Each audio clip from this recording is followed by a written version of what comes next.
Palestinians struggle to feed their families as Israel has blocked food from Gaza for nearly 60 days. No food, fuel, medicine, or other item has entered the Gaza Strip, blocked by Israel. Aid groups are running out of food to distribute. Markets are nearly bare. Palestinian families are left struggling to feed their children. In the sprawling tent camp outside the southern city of Khan Younis, Maryam al-Nayar and her mother-in-law emptied 4 cans of peas and carrots into a pot and boiled it over a wood fire.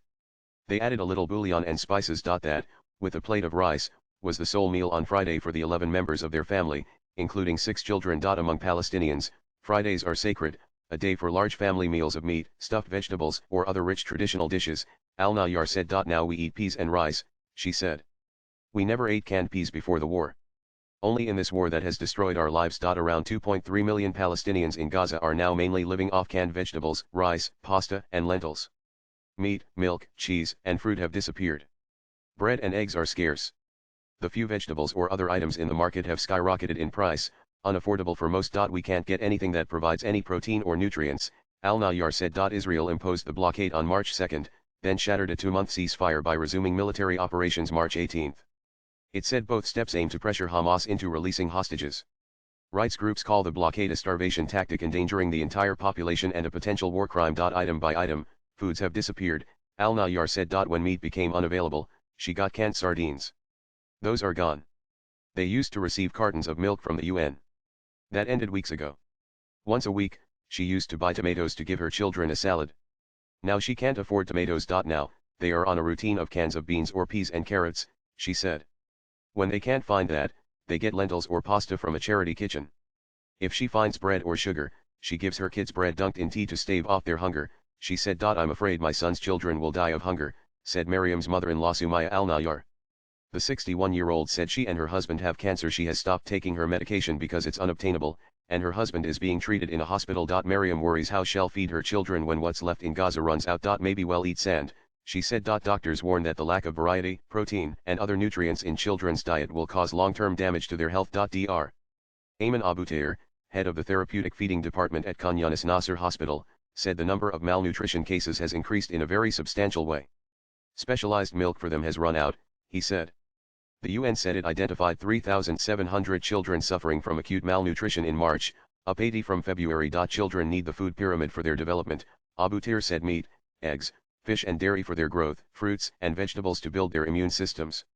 These do not exist in Gaza, he said. He said a 1-year-old child weighing 10 kilos 22 pounds needs about 700 calories a day. The 4 cans of peas and carrots in the Al-Nayar's Friday meal totaled about 1,000 calories, according to label information not counting the rice they also ate split among 11 people, including 6 children between the ages of 6 and 14. Israel has previously said Gaza had enough aid after a surge in distribution during the ceasefire, and it accuses Hamas of diverting aid for its purposes. Humanitarian workers deny there is significant diversion, saying the UN strictly monitors distribution. On a recent day in a Khan Younis street market, most stalls were empty. Those open displayed small piles of tomatoes, cucumbers, shriveled eggplants, and onions. One had a few dented cans of beans and peas.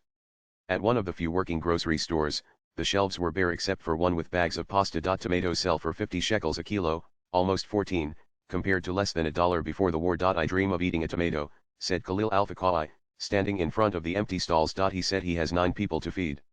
The children ask for meat, for chicken, for a cookie. We can't provide it, he said.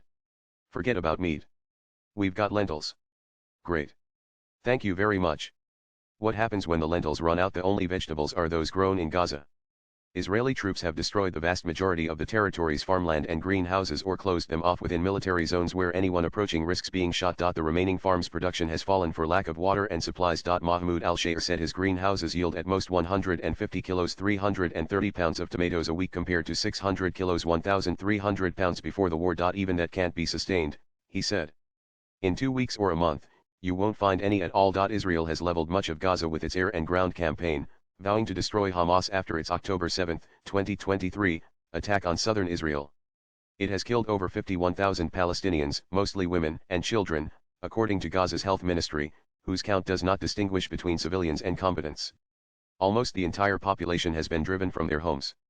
Hundreds of thousands live in tent camps. In the October 7 attack, militants killed about 1,200 people, mostly civilians, and abducted 251. They still hold 59 hostages after most were released in ceasefire deals. In Khan Younis, Children mobbed the Rafah charity kitchen, holding out metal pots. Workers ladled boiled lentils into each one. Such kitchens are the only alternative to the market. Other food programs shut down under the blockade. The kitchens also face closure. The World Food Programme said Friday it delivered its last food stocks to the 47 kitchens it supports, the biggest in Gaza, which it said will run out of meals to serve within days. Swipe left for next video. Kitchens can provide only lentils or plain pasta and rice. Hani Abu Qasim, at the Rafah charity kitchen, said they have reduced portion size as well. These people who depend on us are threatened with starvation if this kitchen closes, Abu Qasim said. Latest blogs.